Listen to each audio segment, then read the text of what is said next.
Ayodele Ojo, said the bifurcation of the Finance and Administration Department by the governor has laid to rest the agitation of over 20 years. Apart from the advice that might be given, which is contrary to what is in existence, which is unknown to you, we thank you for using your power as Mr. Governor to answer our prayer.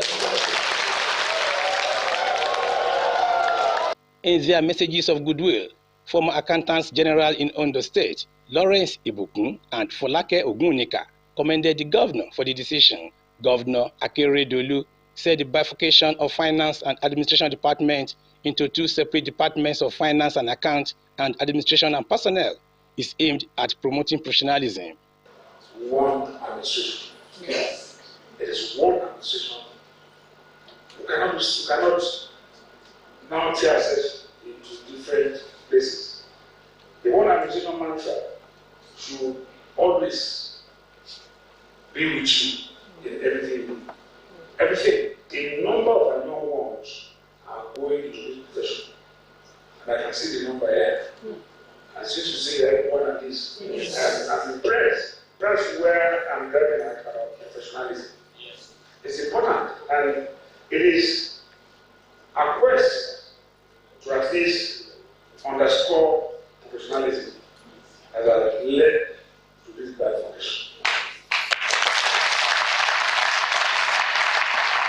The governor commended the people for their prudence in the management of the state resources, assuring that his administration will continue to do its best to promote infrastructural development across the state.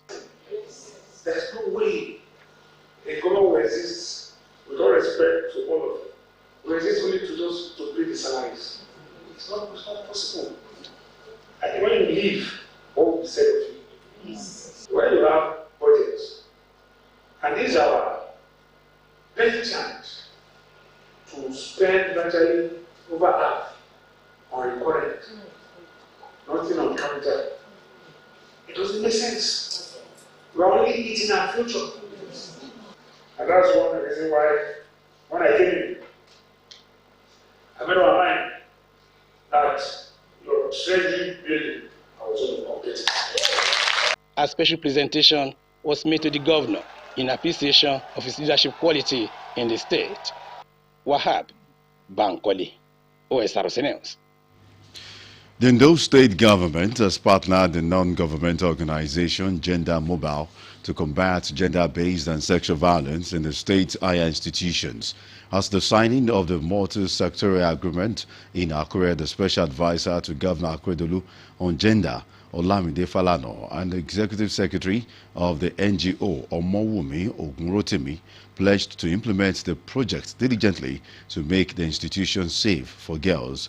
Sources Richard Elesomi reports that the agreement comes a month after the state government set up the Gender-Based Violence Agency with relevant legislation to address the social issue. Kidnapping, sexual assaults, and the number of female students allegedly victimized by ritualists are indicators of high rates of gender-based violence in Nigeria's tertiary institutions, statistically reported to have reached alarming levels. Here in Ondo State, government is activating structures and processes to address the social issue, culminating in this partnership with Gender Mobile, a non-governmental organization to strengthen higher institutions' responses to gender-based violence. The special advisor to Governor Akeredolu on gender, Olamide Falano, and her counterpart on education, Olawumi Lawole, signed the agreement on behalf of the state government, while the NGO's executive director, Omowumi Ogunrotimi, signed on behalf of our organization. Falano said the partnership furthers the Ondo State government's war on gender-based violence, a commitment, she says, the government has shown by creating an agency and strengthening it financially. Now, following this, we'll be going around our institutes of learning across the state to ensure that the key into this process right after the strike, the ones that are in school right now, will reach out to them. The ones that were by the time the after strike ends, we'll also reach out to others that are not in school at the moment, so that we can bring every institution on board and ensure that this information, this partnership goes across board.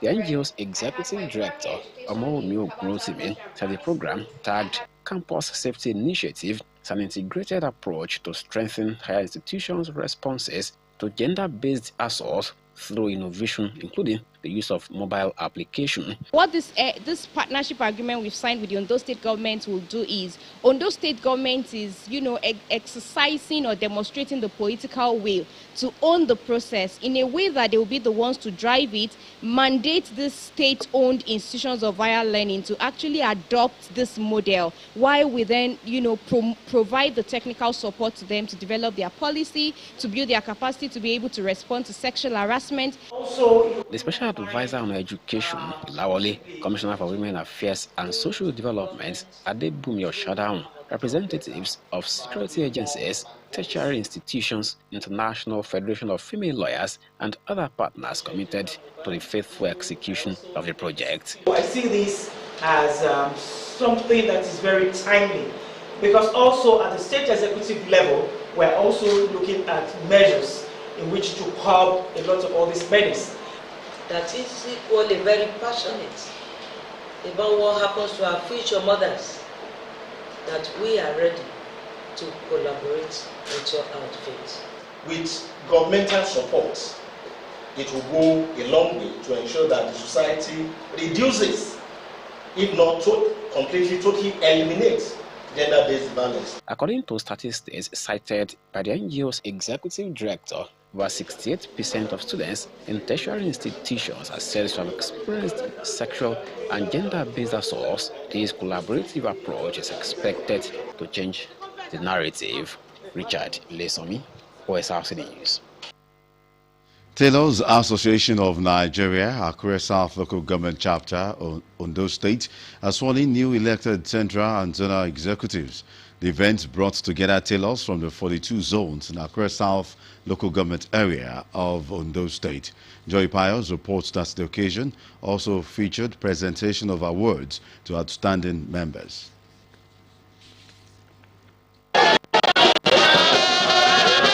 Members of the Akure South Local Government Chapter of Tailors Association of Nigeria, Ondo State, as part of activities marking the swearing-in ceremony of their newly elected central and zonal executives, filed out on the streets of Akure to carry out sanitation exercise, while also using the avenue to pay homage to the deity of Akure, as well as a visit to the governor's office, where they were addressed by the Special Advisor to Governor Akredolu on union matters and special duties, Dare Aragbaye.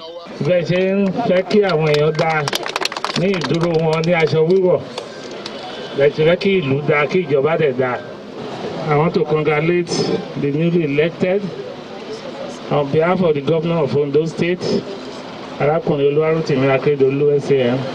I say congratulations to you all. Thank you, sir. Members of the association from the 42 zones in Akure South then gathered at the St. David's Cathedral Hall in Akure for the swearing-in of the new executive members.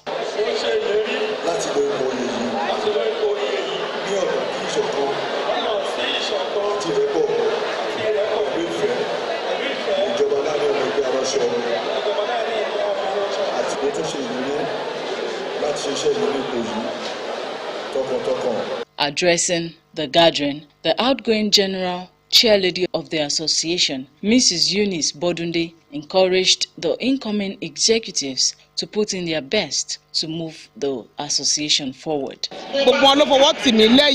Èmi tí wọ́n ń gbà nímọ̀ràn fún àwọn tó ń ṣe ìdìbò yàn lónìí tó ń búra wọlé fún pé kí àwọn náà kàn ṣe tọkàntọkàn káwọn náà bá lè gba kárí ọmọ ọ̀dọ̀ rere. The national president, Wasiu Taiwo, represented by his assistant, Mrs. Bamidele Francis Onokpe, appreciated members for their cooperation with a charge to support the new executives to achieve the aim of the association. I employ everybody to please work hand in hand, let peace reign, and we should work as a person. While the new executives promised not to disappoint the association, members admonished them to be disciplined. Make sure that I carry them along. Whatever I want to do, we sit down together and discuss it together, and that's how I can achieve. Because without carrying them along, it will be difficult for them. We want them to try and make it a point of duty to move this association forward so that we'll be able to reach the peak. We are praying for them that they should succeed in this position. Although we know the caliber of the people that we put there, we know they will perform. Some individuals were also recognized for excellent service. The new ESCOs have a period of 4 years to put in their wealth of experience in moving the association forward. Joy Pius, Osrc News. The Self-Reliance Economic Advancement Program, SEEP, has the objective of alleviating poverty and empowering the less privileged to become self-reliant.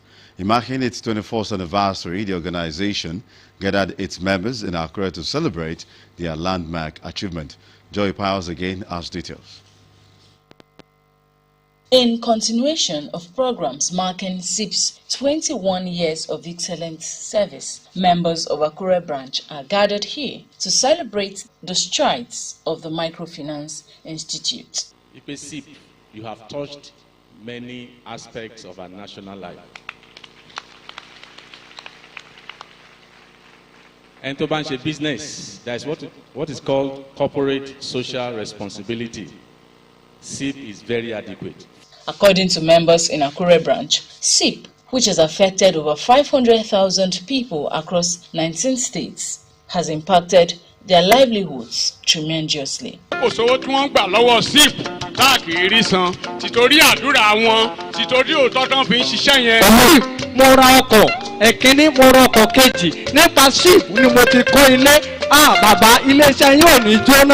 The executive program director of SEEP, Pastor Olatunde Oladoku, reeled off the exploits of the Microfinance Institute, which, according to him, was not devoid of ups and downs. The journey of 21 years, it was full of sorrow, crime, pains, and risk of lives. Mo dúpẹ́ pé mo rí àánú gbà. Mo dúpẹ́ pé mo rí àánú gbà. Torí kìí ṣe gbogbo ènìyàn ló rí àánú gbà.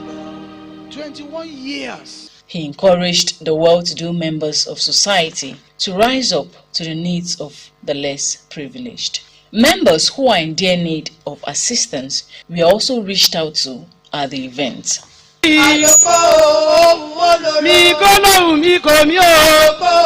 Joy Pius, Osrc News. And that's it on Sunshine Report. Thanks for watching. Good afternoon.